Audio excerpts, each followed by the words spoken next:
मैं आप जी सामने जफरनामा बारे कुछ नुक्ते पेश करांगा।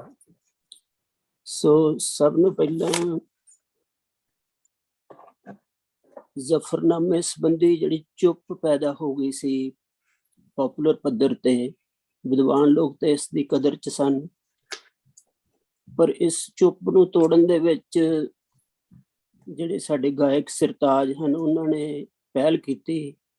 ਭਾਵੇਂ ਉਹਨਾਂ ਨੇ ਆਪਣੀਆਂ ਸੀਮਾਵਾਂ ਵੀ ਉਹਨਾਂ ਦੀਆਂ ਨਾਲ ਹੀ ਹਨ, ਪਰ ਉਹਨਾਂ ਦਾ ਇਹ ਯਤਨ ਜਿਹੜਾ ਕਾਫੀ ਸ਼ਲਾਘਾਯੋਗ ਸੀ, ਜਿਹਦੇ ਨਾਲ ਜ਼ਫਰਨਾਮਾ ਸੰਬੰਧੀ ਇੱਕ ਚਰਚਾ ਛਿੜੀ ਤੇ ਪਪੂਲਰ ਪੱਧਰ ਤੇ ਇਹਦੇ ਵੱਲ ਦੁਬਾਰਾ ਧਿਆਨ ਆਇਆ।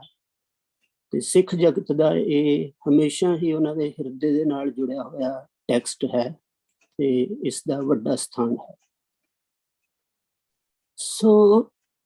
ਮੇਰਾ ਇਸ ਸੰਬੰਧੀ ਨੁਕਤਾ ਇਹ ਹੈ ਕਿ ਜ਼ਫਰਨਾਮਾ ਇੱਕ ਲਿਟਰੇਰੀ ਟੈਕਸਟ ਹੈ ਜਾਂ ਇੱਕ ਹਿਸਟਰੀ ਦਾ ਟੈਕਸਟ ਹੈ।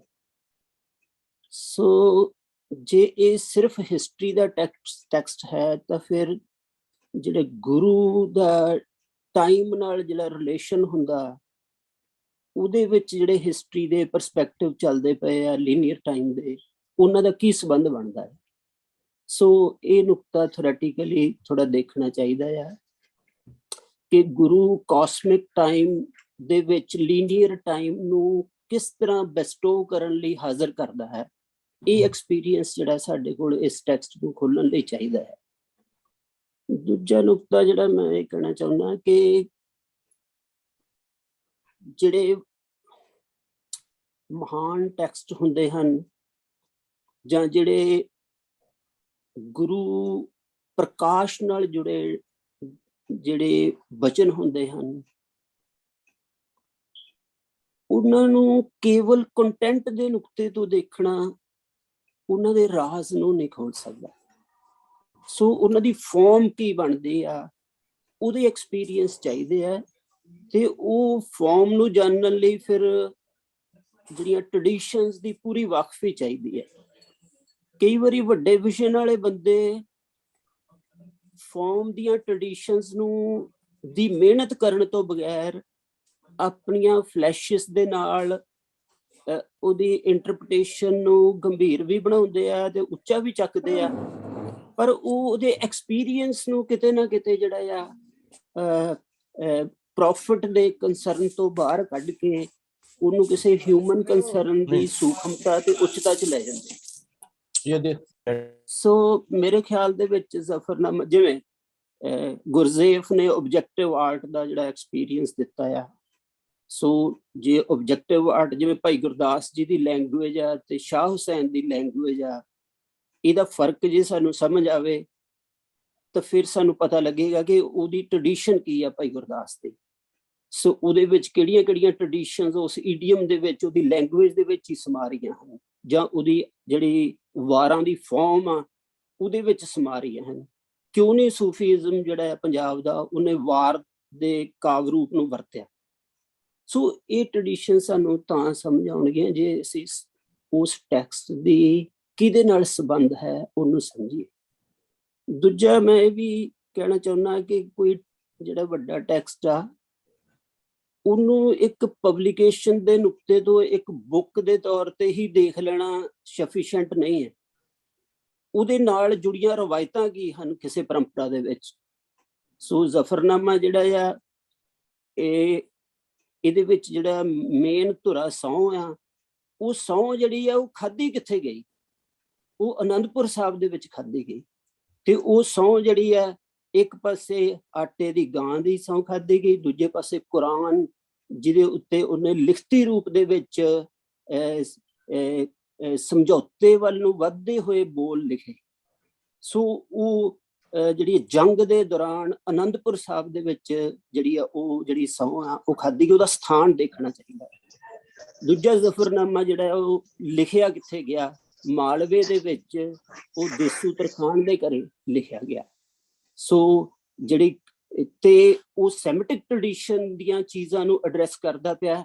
ਇਸ ਕਰਕੇ ਜਿਹੜਾ ਹਜ਼ਰਤ ਈਸਾ ਦੇ ਨਾਲ ਕਾਰਪੈਂਟਰੀ ਜੁੜੀ ਹੋਈ ਆ ਤੇ ਹਜ਼ਰਤ ਈਸਾ ਦੇ ਜਿਹੜਾ ਇਸਲਾਮ ਵੀ ਮੰਨਦਾ ਕਿ ਰੋਜ਼ੇ ਕਿਆਮਤ ਦੇ ਉੱਤੇ ਜਿਹੜੀ ਨਮਾਜ਼ ਆ ਉਹ ਹਜ਼ਰਤ ਈਸਾ ਪੜ੍ਹਾਉਣਗੇ।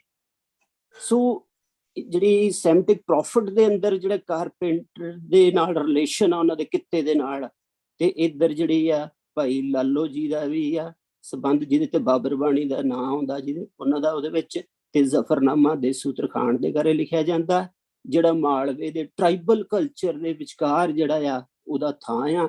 ਤੇ ਮਾਲਵੇ ਦਾ ਜਿਹੜਾ ਟਰਾਈਬਲ ਕਲਚਰ ਆ ਉਹ ਰਾਜਪੂਤੀ ਰੇਸ਼ੀਐਲਿਟੀ ਦੇ ਕੰਪਲੈਕਸ ਦੇ ਵਿੱਚ ਚੱਲਦਾ ਪਿਆ, ਤੇ ਜਿਹੜੀ ਟਰਕਿਸ਼ ਤੇ ਮੁਗਲੀਆ ਸਲਤਨਤ ਆ ਉਹਦੇ ਸਮਝੌਤੇ ਦੇ ਵਿੱਚ ਆਪਣੇ ਜਿਹੜੇ ਆ ਆਪਣੇ ਇਕਨੋਮਿਕ ਬੈਨੀਫਿਟ ਲੈ ਰਿਹਾ ਤੇ ਆਪਣਾ ਸੋਸ਼ਲ ਸਟੇਟਸ ਜਿਹੜਾ ਨਿਸ਼ਚਿਤ ਕਰਦਾ ਪਿਆ। ਸੋ ਇਸ ਸੰਦਰਭ ਨੂੰ ਵੀ ਵਿੱਚ ਰੱਖਣਾ ਚਾਹੀਦਾ ਉਹਦੀ, ਜੇ ਇਸ ਟੈਕਸਟ ਦੀ ਠੀਕ ਵਿਆਖਿਆ ਕਰਨੀ।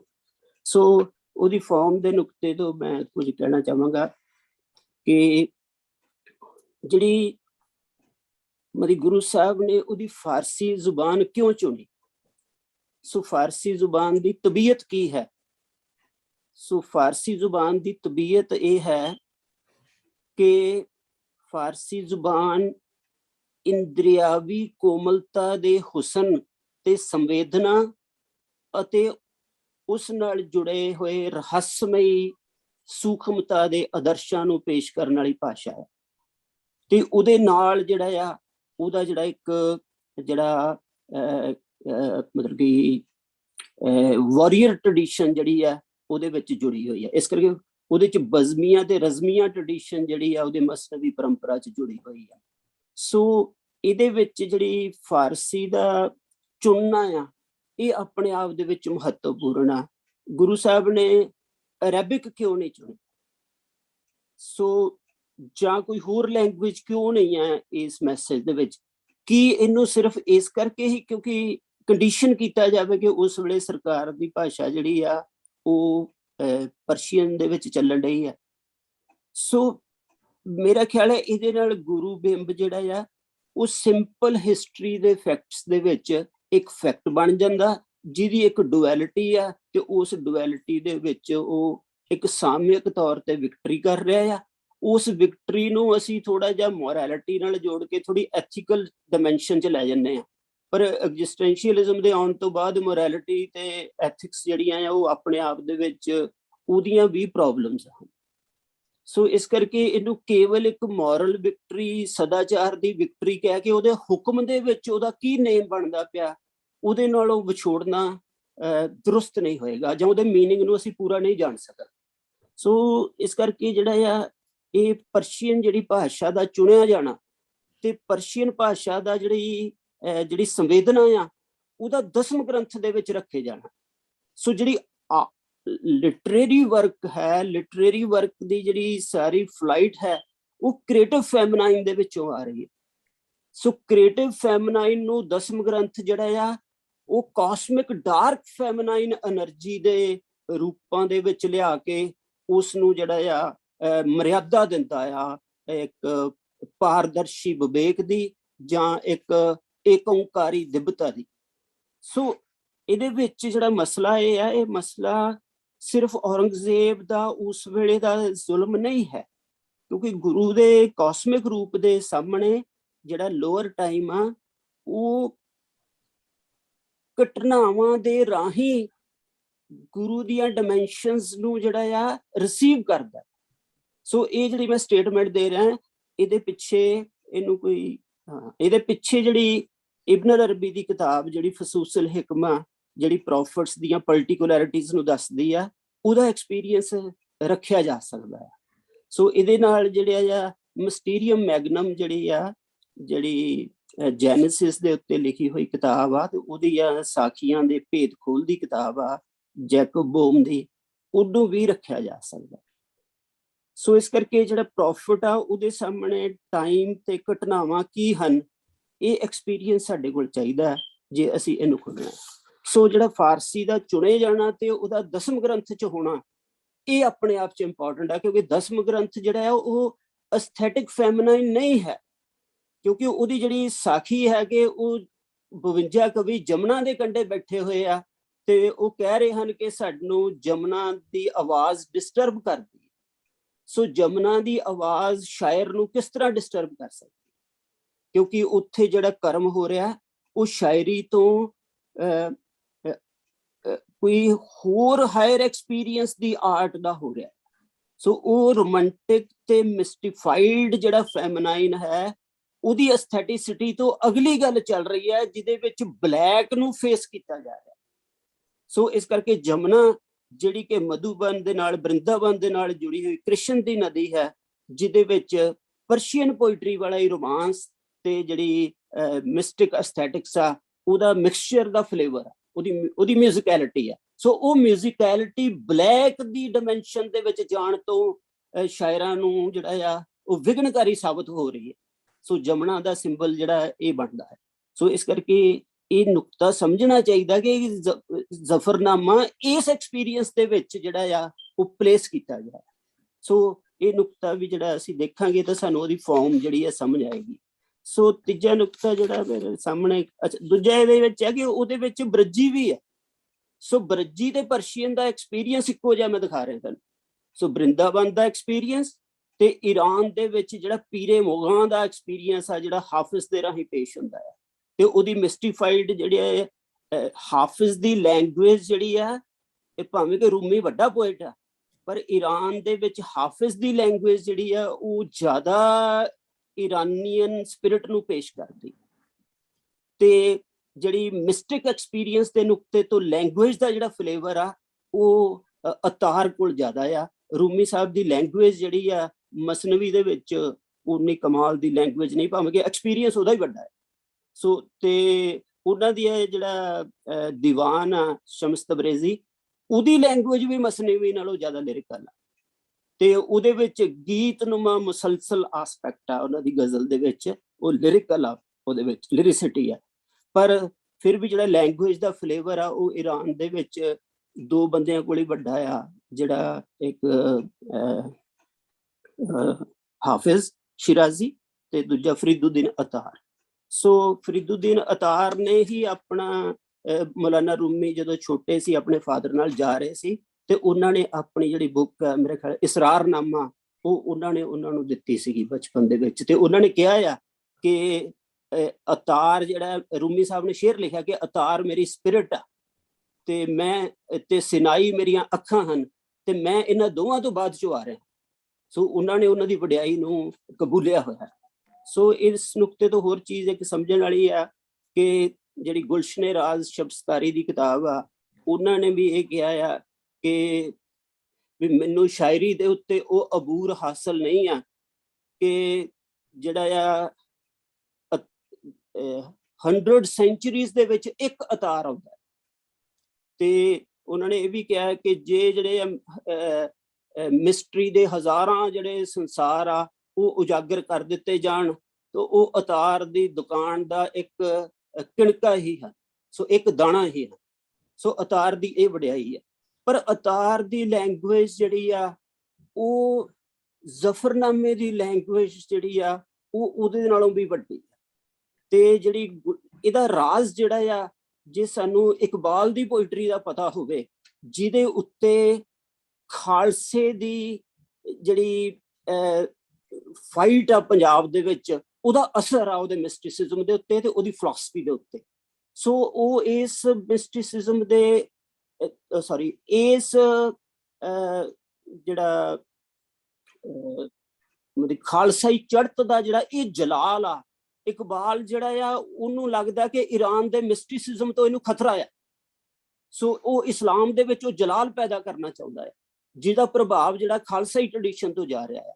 ਸੋ ਉਹ ਜਿਹੜਾ ਆ, ਇਸ ਕਰਕੇ ਇਕਬਾਲ ਦੀ ਪੋਇਟਰੀ ਦੇ ਅੰਦਰਲਾ ਈਰਾਨ ਨਾਲ ਕੀ ਕ੍ਰਾਈਸਿਸ ਆ, ਜਾਂ ਈਰਾਨ ਨਾਲ ਉਹਦਾ ਕੀ ਡਾਇਲੌਗ ਆ, ਜਾਂ ਉਹ ਹਾਫਿਜ਼ ਨੂੰ ਜਿਹੜਾ ਭੇਡ ਕਿਉਂ ਕਹਿੰਦਾ, ਗੂਸਫੰਦ ਕਹਿੰਦਾ। ਤੇ ਉਹਨੇ ਸ਼ਬਸਤਾਰੀ ਦੇ ਗੁਲਸ਼ਨੇ ਰਾਜ਼ ਦੇ ਅਗੇਂਸਟ ਜਿਹੜਾ ਆ ਉਹ ਉਹਨੇ ਜਦੀਦ ਗੁਲਸ਼ਨੇ ਰਾਜ਼, ਨਵੀਂ ਗੁਲਸ਼ਨੇ ਰਾਜ਼ ਲਿਖੀ ਆ, ਜਿਹਦੇ ਵਿੱਚ ਉਹ ਜਿਹੜਾ ਆ ਉਹ ਅਸਰਸ਼ਨ ਕਰਦਾ ਐਕਸ਼ਨ ਦੀ ਹਿਸਟਰੀ ਦੇ ਵਿੱਚ। ਤੇ ਉਹ ਜਿਵੇਂ ਉਹ ਕਹਿੰਦਾ ਆ, ਉਹ ਮੇਰੇ ਖਿਆਲ ਸ਼ਾਇਦ ਜਾਵੇਦਨਾਮੇ ਚ ਆਉਂਦਾ, ਦਰ ਕਮਰ ਤੇਗੇ ਦਰੂ ਵਾ ਕੁਰਾਨ ਬਦਸਤ, ਵੀ ਲੱਕ ਦੇ ਉੱਤੇ 2 ਤਾਰੀ ਖੰਡਾ ਹੋਣਾ ਚਾਹੀਦਾ ਤੇ ਹੱਥ 'ਚ ਕੁਰਾਨ ਹੋਣੀ ਚਾਹੀਦੀ ਹੈ।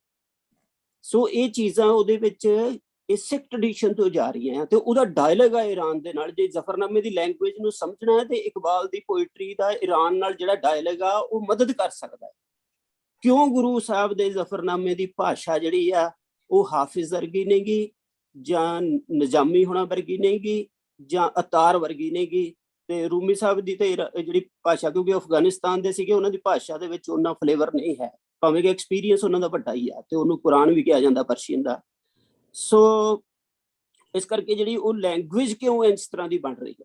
ਸੋ ਇਕਬਾਲ ਨੇ ਜਿਹੜਾ ਆ ਉਹ ਜਿਹੜਾ ਆ ਜਦੋਂ ਗੈਟੇ ਨੇ ਹਾਫਿਜ਼ ਤੋਂ ਮੁਤਾਸਰ ਹੋ ਕੇ, ਜਿਹੜਾ ਜਰਮਨ ਦਾ ਰਾਈਟਰ ਗੈਟੇ, ਉਹਨੇ ਹਾਫਿਜ਼ ਤੋਂ ਮੁਤਾਸਰ ਹੋ ਕੇ ਜਿਹੜਾ ਈਸਟ ਵੈਸਟਰਨ ਦੀਵਾਨ ਲਿਖਿਆ, ਤਾਂ ਉਹਦਾ ਜਵਾਬ ਜਿਹੜਾ ਇਕਬਾਲ ਨੇ ਪਿਆਮੇ ਮਸ਼ਰਕ ਦੇ ਰਾਹੀਂ ਦਿੱਤਾ ਪਰਸ਼ੀਅਨ ਵਾਲੇ 'ਚ। ਸੋ ਉਹਦੇ ਵਿੱਚ ਵੀ ਉਹ ਜਿਹੜਾ ਆ ਉਹ ਹਾਫਿਜ਼ ਦੇ ਉਸ ਅਸਰ ਕਰਕੇ ਉਹਦੀ ਮਿਸਟੀਫਿਕੇਸ਼ਨ ਨੂੰ ਜਿਹੜੀ ਇਸਰਸ਼ਨ ਆ ਹਿਸਟਰੀ ਦੇ ਵਿੱਚ ਖੁਦੀ ਦੀ, ਉਹਦੇ ਨਾਲ ਜੋੜਦਾ ਹੈ। ਸੋ ਇਹਦਾ ਮਤਲਬ ਇਕਬਾਲ ਦੇ ਕੋਲ ਇੱਕ ਡਾਇਲੌਗ ਪਿਆ ਜਿਹਦੇ ਵਿੱਚ ਜਲਾਲ ਜਿਹੜਾ ਆ ਉਹ ਕਿਸ ਤਰ੍ਹਾਂ ਰਹੱਸ ਦੇ ਨਾਲ ਤੇ ਲੈਂਗੁਏਜ ਦੇ ਕ੍ਰੀਏਟਿਵ ਫੈਮਨਾਈਨ ਦੇ ਨਾਲ ਡੋਮੀਨੇਟ ਕਰੇ ਤੇ ਕੁਰਾਨ ਦਾ ਜਿਹੜਾ ਪੈਗੰਬਰੀ ਸੱਚ ਹੈ ਉਹ ਹਿਸਟਰੀ ਦੇ ਵਿੱਚ ਉਤਰੇ। ਸੋ ਇਹ ਡਾਇਲੌਗ ਇਕਬਾਲ ਦੇ ਵਿੱਚ ਪਿਆ ਤੇ ਇਹ ਉਹਨੇ ਸਿੱਖ ਟ੍ਰੈਡੀਸ਼ਨ ਦੇ ਤੋਂ ਮੁਤਾਸਰ ਹੋ ਕੇ ਜਗਾਇਆ।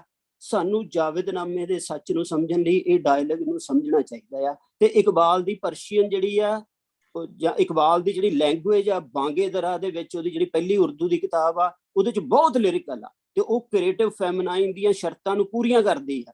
ਪਰ ਹੌਲੀ ਹੌਲੀ ਇਕਬਾਲ ਜਿਹੜਾ ਆ ਉਹ ਜਦੋਂ ਟਾਈਮ ਦੀ ਡਿਵਿਨਿਟੀ ਲੱਭਦਾ ਤੇ ਉਹਦੇ 'ਚ ਜਿਹੜਾ ਮੂਮੈਂਟ ਦਾ ਐਕਸ਼ਨ ਆ ਜਾਂ ਸਪਿਰਿਚੁਅਲ ਮੈਨ ਦਾ ਐਕਸ਼ਨ ਆ ਉਹਦੇ ਵਿੱਚ ਦੇਖਦਾ ਆ, ਉਹ ਮਿਸਟੀਫਿਕੇਸ਼ਨ ਤੇ ਰੋਮਾਂਟਿਸਿਜ਼ਮ ਦੇ ਸਾਹਮਣੇ ਤਾਂ ਉਹਦੀਆਂ ਪ੍ਰੋਬਲਮਸ ਖੜੀਆਂ ਹੁੰਦੀਆਂ। ਉਹ ਰੋਮਾਂਟਿਕ ਤੇ ਕ੍ਰੀਏਟਿਵ ਲਿਰਿਸਿਟੀ ਨੂੰ ਛੱਡ ਕੇ ਉਹ ਜ਼ਰਬੇ ਕਲੀਮ ਤੱਕ ਜਾਂਦਾ ਹੋਇਆ ਉਹਦੀ ਆਵਾਜ਼ ਜਿਹੜੀ ਆ ਉਹ ਫੋਮ ਦੀ ਨਿਸ਼ਚਿਤਤਾ ਵੱਲ ਚਲ ਜਾਂਦੀ ਆ, ਅਨਿਸ਼ਚਿਤਤਾ ਤੋਂ। ਸੋ ਰੋਮਾਂਟਿਸਿਜ਼ਮ ਤੇ ਮਿਸਟਿਸਿਜ਼ਮ ਜਿਹੜਾ ਆ ਇਹ ਅਨਿਸ਼ਚਿਤਤਾ ਵੱਲ ਲੈ ਕੇ ਜਾਂਦਾ ਤੇ ਜਿਹੜੀ ਇੱਕ ਕ੍ਰੀਏਟਿਵ ਅਸਰਸ਼ਨ ਆ ਸਪਿਰਿਚੁਅਲਿਟੀ ਦੀ ਟਾਈਮ ਦੇ ਵਿੱਚ, ਉਹ ਉਹਨੂੰ ਉਸ ਐਬਸਟ੍ਰੈਕਸ਼ਨ ਤੋਂ ਬਚਾ ਕੇ ਉਹਦੀ ਆਕਾਰ ਨੂੰ ਸਥੂਲ ਕਰਦੀ ਆ। ਤੇ ਉਹ ਸਥੂਲ ਜਿਹੜਾ ਆ ਉਹ ਟ੍ਰਾਂਸਪੇਰੈਂਟਲੀ ਸਥੂਲ ਹੁੰਦਾ। ਉਹ ਸਥੂਲ ਅਨਿਸ਼ਚਿਤਤਾ ਦੇ ਸਾਰੀਆਂ ਸ਼ਰਤਾਂ ਨੂੰ ਆਪਣੇ ਵਿੱਚ ਹਜਮ ਕਰਕੇ ਬਣਿਆ ਨਿਸ਼ਚਿਤ ਹੁੰਦਾ ਹੈ। ਸੋ ਉਹ ਥਰਡ ਕੌਨਸ਼ੀਅਸਨੈਸ ਦੇ ਚੌਥੇ ਪਦ ਦੀ ਰਿਅਲਾਈਜੇਸ਼ਨ। ਸੋ ਗੁਰੂ ਸਾਹਿਬ ਦੇ ਵਿੱਚ ਜਿਹੜੀ ਲੈਂਗੁਏਜ ਆ ਜ਼ਫਰਨਾਮੇ ਦੀ, ਉਹ ਸਥੂਲਤਾ ਵੱਲ ਵੱਧ ਰਹੀ ਹੈ ਲੈਂਗੁਏਜ ਆ। ਸੋ ਉਹਦੇ ਵਿੱਚ ਜਿਹੜੀ ਹੈ ਸਹੰਸਰਨਾਮੇ ਦੀ ਟ੍ਰੈਡੀਸ਼ਨ ਆ, ਜਿਵੇਂ ਕਿ ਤੁਸੀਂ ਗਜ਼ਾਲੀ ਦੀ ਕਿਤਾਬ ਵੀ ਹੈਗੀ ਆ ਨੇਮਿੰਗ ਦੇ ਉੱਤੇ। ਸੋ ਭਾਰਤੀ ਟ੍ਰੈਡੀਸ਼ਨ ਦੇ ਵਿੱਚ ਵੀ ਸਹੰਸਰਨਾਮਾ ਟ੍ਰੈਡੀਸ਼ਨ ਆ। ਸੋ ਗੁਰੂ ਸਾਹਿਬ ਦੀ ਲੈਂਗੁਏਜ ਜਿਹੜੀ ਆ ਉਹ ਨੇਮਿੰਗ ਦੀ ਟ੍ਰੈਡੀਸ਼ਨ ਦੇ ਵਿੱਚ ਆ। ਉਹਦੀ ਦਾਸਤਾਨ ਜਿਹੜੀ ਆ ਉਹ ਇਹ ਫਿਰਦੌਸੀ ਵਰਗੀ ਦਾਸਤਾਨ ਨਹੀਂ ਹੈ। ਸੋ ਫਿਰਦੌਸੀ ਦੇ ਮੰਗਲਾਚਰਨ ਪੜ੍ਹੋ ਤੇ ਗੁਰੂ ਸਾਹਿਬ ਦੇ ਮੰਗਲਾਚਰਨ ਪੜ੍ਹੋ, ਉਹਦੀ ਲੈਂਗੁਏਜ ਦਾ ਤੁਹਾਨੂੰ ਫਰਕ ਸਮਝ ਆਊਗਾ।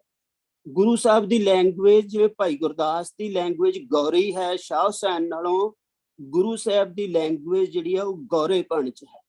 ਸੋ ਗੌਰਾਪਣ ਆਕਾਰ ਦੀ ਡਿਵਾਈਨ ਰਿਅਲਾਈਜੇਸ਼ਨ ਆ, ਨਾ ਕਿ ਆਕਾਰ ਲੋਕਲ ਟਾਈਮ ਦੀ ਲਿਮਿਟੇਸ਼ਨ ਹੈ ਤੇ ਟ੍ਰਾਂਸੈਂਡੈਂਸ ਜਿਹੜੀ ਆ ਉਹ ਇੱਕ ਮੁਕਤੀ ਦਾ ਰਾਹ ਹੈ। ਸੋ ਗੁਰੂ ਜਿਹੜੇ ਆ ਉਹ ਜਿਹੜਾ ਪੈਗੰਬਰੀ ਸੱਚ ਆ ਉਹ ਆਕਾਸ਼ੀ ਦਿਸ਼ਾ ਦੇ ਵੱਲੋਂ ਧਰਤੀ ਵੱਲ ਨੂੰ ਆਉਂਦਾ, ਜਿਹੜਾ ਮਿਸਟਿਕ ਹੈ ਧਰਤੀ ਤੋਂ ਆਕਾਸ਼ ਵੱਲ ਨੂੰ ਜਾਂਦਾ। ਸੋ ਇਹ ਚੀਜ਼ ਦਾ ਫਰਕ ਇਹਦੇ ਵਿੱਚ ਪਿਆ ਹੋਇਆ ਲੈਂਗੁਏਜ ਦੇ ਵਿੱਚ। ਤੁਸੀਂ ਇਹਨਾਂ ਦੇ ਲਫ਼ਜ਼ ਦੇਖੋ, ਕਮਾਲੇ ਕਰਾਮਾਤ ਕਾਇਮ ਕਰੀਮ।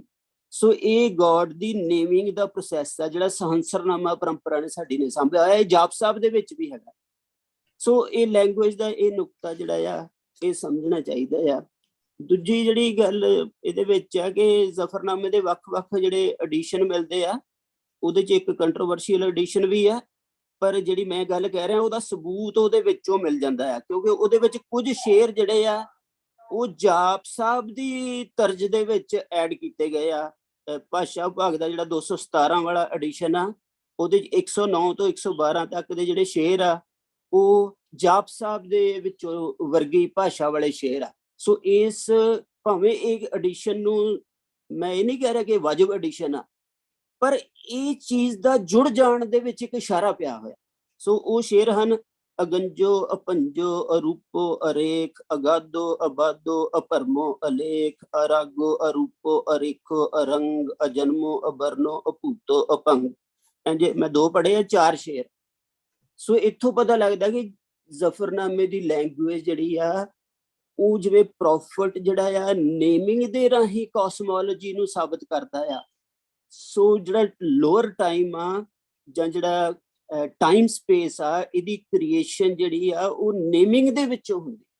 ਸੋ ਨੇਮਿੰਗ ਦਾ ਜਿਹੜਾ ਨਿਰਗੁਣ ਪਾਰ ਬ੍ਰਹਮ ਪਰਮੇਸ਼ਰ ਦੇ ਵਿੱਚੋਂ ਨੇਮਿੰਗ ਕਿਸ ਤਰ੍ਹਾਂ ਪੈਦਾ ਹੁੰਦੀ, ਸੋ ਉਹਦੀ ਸਰਗੁਣਤਾ ਕਿਸ ਤਰ੍ਹਾਂ ਪੈਦਾ ਹੁੰਦੀ ਹੈ, ਸੁੰਨ ਸਮਾਧ ਦੀ ਨੇਮਿੰਗ ਉੱਥੇ ਜਾ ਕੇ ਬੋਲਦੀ ਆ।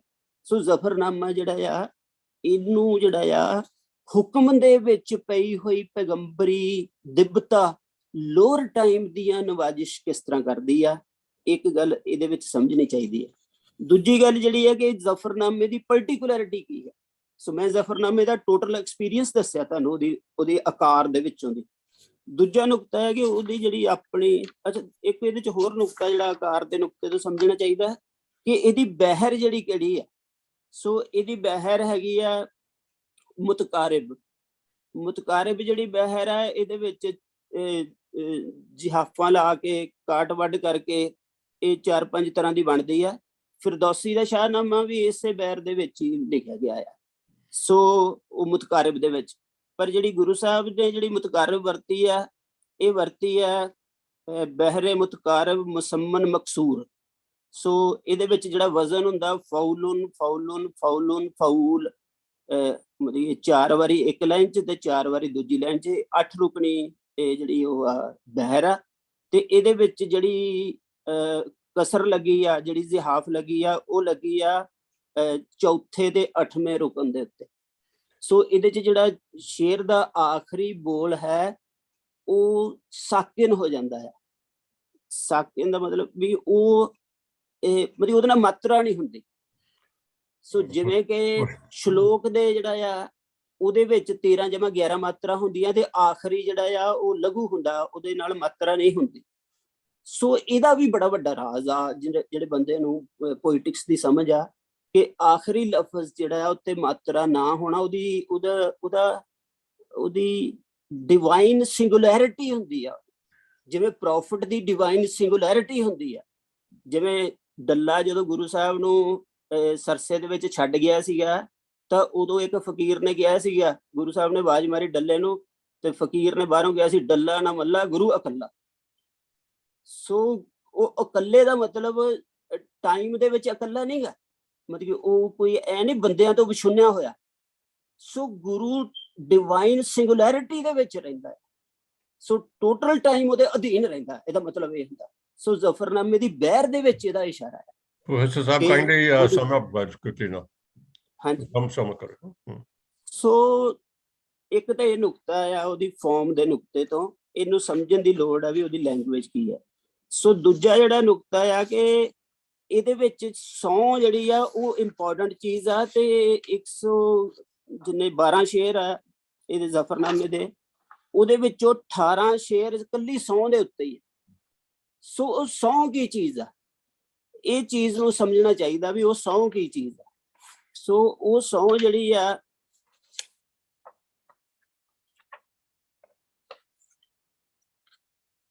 ਇਸਲਾਮ ਦੇ ਵਿੱਚ 4 ਤਰ੍ਹਾਂ ਦੀ ਸਹੁੰ ਹੁੰਦੀ ਆ, ਵਾਜਿਬ, ਮੁਸਤਹਾਬ, ਮਕਰੂਹ ਤੇ ਹਰਾਮ। ਸੋ ਇਹ ਜਿਹੜੀ ਸਹੁੰ ਹੈ ਇਹ ਕੁਰਾਨ ਦੇ ਉੱਤੇ ਲਿਖੀ ਗਈ, ਜਿਹਦੇ ਵਿੱਚ ਕਿ ਜਿਹੜਾ ਉਹਨਾਂ ਦਾ ਜ਼ਿਕਰ ਕੀਤਾ ਗਿਆ। ਪਿਆਰਾ ਸਿੰਘ ਪਦਮ ਨੇ ਦੱਸਿਆ ਕਿ ਇਹਦੀ ਵਿਆਖਿਆ ਕੀਤੀ ਪਿਆਰਾ ਸਿੰਘ ਪਦਮ ਨੇ, ਜਿਹਨੂੰ ਜਿਹੜੀਆਂ ਜ਼ਫਰਨਾਮੇ ਦੇ 3 ਕਿਤਾਬਾਂ ਜਿਹੜੀਆਂ ਚੰਗੀਆਂ ਵਿਆਖਿਆ ਵਾਲੀਆਂ ਲਿਖੀਆਂ ਗਈਆਂ। ਇੱਕ ਸੁਖਦਿਆਲ ਦੀ ਆ ਜ਼ਫਰਨਾਮਾ ਇਤਿਹਾਸਕ ਅਤੇ ਰਾਜਨੀਤਿਕ ਸੰਦਰਭ ਵਿੱਚ, ਦੂਜੀ ਜਿਹੜੀ ਹੈ ਫਿਨਿਚ ਦੀ ਆ ਦ ਸਿੱਖ ਜ਼ਫਰਨਾਮਾ ਆਫ ਗੁਰੂ ਗੋਬਿੰਦ ਸਿੰਘ, ਤੀਜੀ ਜਿਹੜੀ ਹੈ ਮਹਿਬੂਬ ਦੀ ਹੈ ਜ਼ਫਰਨਾਮਾ। ਸੋ ਇਹਨਾਂ 3 ਕਿਤਾਬਾਂ ਦੇ ਵਿੱਚ ਜਿਹੜਾ ਉਹ ਸਹੁੰ ਜਿਹੜੀ ਆ ਉਹ ਵਿਅਕਤੀਗਤ ਬਣਾ ਦਿੱਤੀ ਗਈ ਹੈ। ਸੋ ਇਹ ਵਿਅਕਤੀਗਤ ਸਹੁੰ ਨਹੀਂ ਹੈ, ਕਿਉਂਕਿ ਉਹ ਕੁਰਾਨ ਦੇ ਉੱਤੇ ਲਿਖੀ ਹੋਈ ਸਹੁੰ ਆ।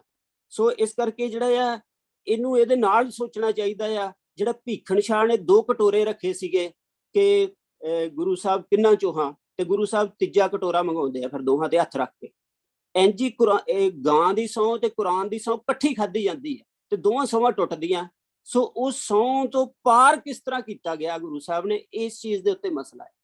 ਸੋ ਇਸ ਕਰਕੇ ਸੋ ਇਹਨੂੰ ਜਿਹੜਾ ਥੋੜਾ ਇਸ ਨੁਕਤੇ ਤੋਂ ਸੋਚਣਾ ਚਾਹੀਦਾ ਆ ਕਿ ਔਰੰਗਜ਼ੇਬ ਨੇ ਜਿਹੜੀ ਸਹੁੰ ਲਿਖੀ ਉਹਦੇ ਚ ਉਹਨੇ ਇਹ ਲਿਖਿਆ ਕਿ ਜਿਹੜੀ ਇਹ ਸਾਰੇ ਬਰਾੜ ਕੌਮ ਹੈ ਮੇਰੇ ਅਧੀਨ ਹੈ। ਸੋ ਇਹਦਾ ਮਤਲਬ ਹੈ ਜਿਹੜੀ ਟ੍ਰਾਈਬਲ ਕੌਨਸ਼ੀਅਸਨੈਸ ਤੇ ਉਧਰ ਰਾਜਪੂਤ ਵੀ ਜਿਹੜੇ ਮੁਗਲੀਆ ਸਲਤਨਤ ਨਾਲ ਸਮਝੌਤਾ ਕਰਕੇ ਰੇਸ਼ੀਐਲਿਟੀ ਅਤੇ ਟਰਕਿਸ਼ ਰੇਸ਼ੀਐਲਿਟੀ ਤੇ ਅਫਗਾਨਿਸਤਾਨ ਦੀ ਤੇ ਮੰਗੋਲੀਆ ਦੀ ਟ੍ਰਾਈਬਲ ਡਾਇਮੈਂਸ਼ਨ, ਇਹ ਸਾਰੀਆਂ ਔਰੰਗਜ਼ੇਬ ਦੇ ਨਾਲ ਹਨ। ਤੇ ਜਿਹੜੀ ਟ੍ਰਾਈਬਲ ਸਾਈਕੋਲੋਜੀ ਦੇ ਵਿੱਚ ਉਤਰਿਆ ਰੈਵੂਲੇਸ਼ਨ ਆ ਅਰਬ ਦੀ, ਉਹ ਰੈਵੂਲੇਸ਼ਨ ਦੇ ਉੱਤੇ ਇਹ ਸਹੁੰ ਖਾਧੀ ਜਾ ਰਹੀ ਹੈ। ਸੋ ਉਹ ਸਹੁੰ ਜਿਹੜੀ ਆ ਉਹਦੇ ਵਿੱਚ ਗੁਰੂ ਸਾਹਿਬ ਇਹ ਦਿਖਾ ਰਹੇ ਆ ਕਿ ਇਸ ਸਹੁੰ ਦੇ ਵਿੱਚ ਜਿਹੜੀ ਧਰਤੀ ਦੀ ਐਗਜ਼ਿਸਟੈਂਸ਼ੀਅਲ ਸਿਚੁਏਸ਼ਨ ਆ ਉਹ ਇਸ ਸਹੁੰ ਦੀ ਨੈਤਿਕਤਾ ਦੇ ਵਿੱਚ ਜ਼ਬਤ ਚ ਰਹਿ ਨਹੀਂ ਰਹੀ, ਇਸ ਕਰਕੇ ਔਰੰਗਜ਼ੇਬ ਫੇਲ ਆ।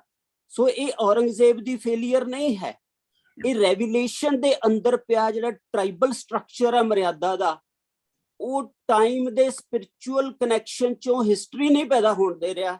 ਇਸ ਕਰਕੇ ਕੁਰਾਨ ਨੂੰ ਪਾਰ ਕੀਤਾ ਗਿਆ ਇਸ ਗੱਲ ਦੇ ਵਿੱਚ। ਇਹਦੇ ਚ ਔਰੰਗਜ਼ੇਬ ਨਹੀਂ ਪਾਰ ਕੀਤਾ ਗਿਆ, ਇਹਦੇ ਚ ਕੁਰਾਨ ਪਾਰ ਕੀਤਾ ਗਿਆ ਹੈ। ਸੋ ਉਹਦੇ ਉੱਤੇ ਬਖਸ਼ਿਸ਼ ਕੀਤੀ ਗਈ ਹੈ ਕੁਰਾਨ ਦੇ ਉੱਤੇ। ਕਹਿੰਦੇ ਜੇ ਮੈਂ ਸਹੁੰ ਖਾਵਾਂ ਤੇ ਮੈਂ ਕੁਰਾਨ ਦੀ ਸਹੁੰ ਦੇ ਵਿੱਚ ਰਹਾਂ, ਕਿਉਂਕਿ ਮੇਰੇ ਕੋਲ ਕੁਰਾਨ ਤੋਂ ਅਗਲਾ ਰਾਜ਼ ਆ। ਤੇ ਉਹ ਉਹਨੂੰ ਸੱਦਾ ਵੀ ਦਿੰਦੇ ਆ ਕਿ ਤੂੰ ਮੇਰੇ ਕੋਲ ਆ, ਮੈਂ ਤੈਨੂੰ ਉਹ ਰਾਜ਼ ਦੇ ਸਕਦਾ ਜਿਹੜੇ ਕ੍ਰਾਈਸਿਸ ਨੂੰ ਤੂੰ ਭੁਗਤਦਾ ਪਿਆ। ਸੋ ਇਸ ਕਰਕੇ ਇਹਦੇ ਚ ਔਰੰਗਜ਼ੇਬ ਦਾ ਸਪਿਰਿਚੁਅਲ ਕ੍ਰਾਈਸਿਸ, ਉਹਦੀਆਂ ਲਿਮਿਟੇਸ਼ਨਸ, ਹਿਸਟੋਰੀਕਲ ਨੀਡਸ ਤੇ ਕੁਰਾਨ ਦੇ ਅੰਦਰ ਪਿਆ ਟ੍ਰਾਈਬਲ ਲਾਅ ਦੀ ਡਾਇਮੈਂਸ਼ਨ ਜਿਹੜੀ ਆਪਣੀ ਹੀ ਸਪਿਰਿਚੁਅਲਿਟੀ ਨੂੰ ਵਿੱਚ ਸਾਂਭ ਨਹੀਂ ਸਕਦੀ। ਇਸੇ ਕਰਕੇ ਜਿਹੜੀ ਸ਼ਰਅ ਆ, ਜਿਹੜੇ ਸਾਰੇ ਸੂਫੀ ਆ ਉਹ ਹਨੀਫਾ ਦੀ ਜਿਹੜੀ ਆ ਸ਼ਰਅ ਵੱਲ ਨੂੰ ਜਾਂਦੇ ਹਨ। ਇਹ ਨੁਕਤੇ ਜਿਹੜੇ ਸਮਝਣੇ ਚਾਹੀਦੇ ਆ। ਤੇ ਇਹਦੇ ਬਾਰੇ ਇਕਬਾਲ ਨੇ ਵੀ ਇਸ਼ਾਰਾ ਦਿੱਤਾ, ਖਾਲਸਾ ਸ਼ਮਸ਼ੀਰੋ ਕੁਰਾਨ ਰਾ ਬਬੁਰਦ, ਕਿ ਖਾਲਸਾ ਸ਼ਮਸ਼ੀਰ ਤੇ ਕੁਰਾਨ ਲੈ ਗਿਆ ਕਿ ਅੰਦਰ ਹੀ ਕਿਸ਼ਵਰ ਮੁਸਲਮਾਨੀ ਬਮਰਦ। ਇਹਦੇ ਕਰਕੇ ਇਸਲਾਮੀ ਸਲਤਨਤ ਖਤਮ ਹੋਈ। ਸੋ ਸਿੱਖ ਦਾ ਦਾਵਾ ਧਰਤੀ ਤੇ ਨਹੀਂ ਹੈ, ਪੋਲੀਟੀਕਲ ਪਾਵਰ ਦੇ ਖਾਸ ਬਣਤਰਾਂ ਤੇ ਨਹੀਂ ਹੈ, ਉਹਦੇ ਉੱਤੇ ਉਹਦੀ ਨਵਾਜ਼ਿਸ਼ ਹੈ। ਉਹਦਾ ਦਾਵਾ ਜਿਹੜਾ ਆ ਉਹ ਕਾਸਮਿਕ ਲੈਵਲ ਦੀ ਸਪਿਰਿਚੁਅਲਿਟੀ ਤੇ ਖਾਲਸਾ ਉਹਦੀ ਰਿਪਰੈਜ਼ੈਂਟੇਸ਼ਨ ਆ। ਸੋ ਇਹ ਚੀਜ਼ਾਂ ਸਮਝਣੀਆਂ ਚਾਹੀਦੀਆਂ। ਇੱਕ ਚੀਜ਼ ਇਹਦੇ ਬਾਰੇ ਮੈਂ ਦੱਸਣੀ ਹੋਰ ਚਾਹੁੰਦਾ ਆ ਕਿ ਜਿਹੜੇ ਉਹ ਨੁਕਤਾ ਆ ਜਿਹੜਾ ਕਿ ਮਤਲਬ ਕਿ ਜਿਹੜੀ ਲੋਕਲ ਹਿਸਟਰੀ ਆ ਉਹ ਜਿਹੜੀ ਆ ਸਾਖੀ ਨਿਯਮ ਦੇ ਵਿੱਚ ਕਿਸ ਤਰ੍ਹਾਂ ਸਪੇਸ ਹਾਸਲ ਕਰਦੀ ਹੈ, ਇਹ ਚੀਜ਼ ਸਮਝਣੀ ਚਾਹੀਦੀ ਹੈ। ਸੋ ਔਰੰਗਜ਼ੇਬ ਜਿਹੜਾ ਆ ਉਹ ਇੱਕ local spirituality, local political power ਦਾ ਰਿਪਰੈਜ਼ੈਂਟੇਸ਼ਨ ਨਹੀਂ ਹੈ। ਔਰੰਗਜ਼ੇਬ ਜਿਹੜਾ, ਜਿਵੇਂ ਤੁਸੀਂ ਵੱਡੇ ਨਾਵਲ ਪੜ੍ਹੇ ਹੋਣ, ਉਹਦੇ 'ਚ ਕੋਈ ਵੀ ਕਰੈਕਟਰ ਜਿਹੜਾ ਆ ਜਿੰਨਾ ਚਿਰ ਯੂਨੀਵਰਸੈਲਿਟੀ ਨੂੰ ਰਿਪਰੈਜ਼ੈਂਟ ਨਹੀਂ ਕਰਦਾ, ਉਹਦੀ ਪਾਰਟੀਕੂਲੈਰਿਟੀ ਕੋਈ ਰੈਲੇਵੈਂਟ ਨਹੀਂ ਗੀ, ਉਹ ਹਿਸਟਰੀ ਦੀ ਮੁਤਾਜ ਹੈ। ਸੋ ਉਹ ਬਾਇਓਗ੍ਰਾਫੀ ਦੀ ਮੁਤਾਜ ਹੋ ਜਾਂਦੀ ਆ, ਉਹ ਫਿਕਸ਼ਨ ਨਹੀਂ ਰਹਿੰਦੀ। ਸੋ ਸਪਿਰਿਚੁਅਲ ਵਰਲਡ ਦੇ ਵਿੱਚ ਵੀ ਜਿਹੜਾ ਬੀਇੰਗ ਹੈ ਉਹ ਆਪਣੀਆਂ ਸੋਸ਼ੋ ਪੋਲੀਟੀਕਲ ਤੇ ਫਿਜ਼ੀਕਲ ਕੰਡੀਸ਼ਨ ਦਾ ਮੁਤਾਜ ਨਹੀਂ ਹੈ, ਉਹ ਕਿਸੇ ਯੂਨੀਵਰਸੈਲਿਟੀ ਦੇ ਵਿੱਚ ਦੇ ਕਨੈਕਸ਼ਨ ਦੇ ਵਿੱਚ ਹੀ ਉਹਦੀ ਪਾਰਟੀਕੂਲੈਰਿਟੀ ਹੈ। ਸੋ ਇਹ ਨੁਕਤਾ ਜਿਹੜਾ ਆ ਇਹ ਵੀ ਸਮਝਣਾ ਚਾਹੀਦਾ। ਇਹ ਚੀਜ਼ਾਂ ਕਿਉਂਕਿ ਮੈਂ ਲਾਸਟ ਗੱਲ ਕਰਨ ਲੱਗਾ ਕਿ ਇਹ ਚੀਜ਼ਾਂ ਜਿਹੜੀਆਂ ਇਹਦੀ ਟ੍ਰੈਡੀਸ਼ਨ ਨੇ ਸਿੱਖ ਪੈਦਾ ਕਰ ਸਕੇ। ਸੋ ਅਸੀਂ ਇੱਥੇ ਨਾਥ ਪ੍ਰਕਾਸ਼ USA YouTube ਚੈਨਲ ਤੇ ਪਰਸ਼ੀਅਨ ਕਲਾਸਿਸ ਲਾਉਂਦੇ ਹਾਂ, ਉਹਦੇ ਵਿੱਚ ਅਸੀਂ ਜ਼ਫਰਨਾਮਾ ਵੀ ਪੜ੍ਹਾਵਾਂਗੇ ਤੇ ਉਹਦੇ ਵਿੱਚ ਅਸੀਂ ਇਹ ਟ੍ਰੈਡੀਸ਼ਨਸ ਨੂੰ ਫੋਲਣ ਦੀ ਕੋਸ਼ਿਸ਼ ਕਰ ਰਹੇ ਹਾਂ, ਕਿਉਂਕਿ ਟ੍ਰੈਡੀਸ਼ਨਸ ਦੀ ਪੂਰੀ ਰਿਪਰੈਜ਼ੈਂਟੇਸ਼ਨ ਤੋਂ ਬਾਅਦ ਪ੍ਰੋਫਿਟ ਦਾ ਆਕਾਰ ਨਾਲ ਕੀ ਤਾਲੁਕ ਹੈ, ਟਾਈਮ ਦਾ ਆਕਾਰ ਕੀ ਹੈ। ਪ੍ਰੋਫਿਟ ਜਿਹੜਾ 1469 ਜਾਂ 1708 ਦੇ ਵਿਚਕਾਰ ਨਹੀਂ ਹੈ ਗੁਰੂ, ਉਹ ਉਸ ਦੇ ਉੱਤੇ ਮਿਹਰ ਕਰ ਰਿਹਾ ਉਸ ਪੀਰੀਅਡ ਦੇ ਉੱਤੇ। ਉਹਦਾ ਜਿਹੜਾ ਅਪਰੰਪਾਰ ਰੂਪ ਆ, ਉਹਦਾ ਦੇਵੀ ਰੂਪ ਆ, ਉਹ ਟਾਈਮ ਨੂੰ ਬੈਸਟੋ ਕਿਸ ਤਰ੍ਹਾਂ ਕਰਦਾ ਜ਼ਫਰਨਾਮੇ ਦੇ ਹਵਾਲੇ ਨਾਲ। ਇਹ ਚੀਜ਼ਾਂ ਜਿਹੜੀਆਂ ਖੋਲਣੀਆਂ ਚਾਹੀਦੀਆਂ। ਬਹੁਤ ਮਿਹਰਬਾਨੀ।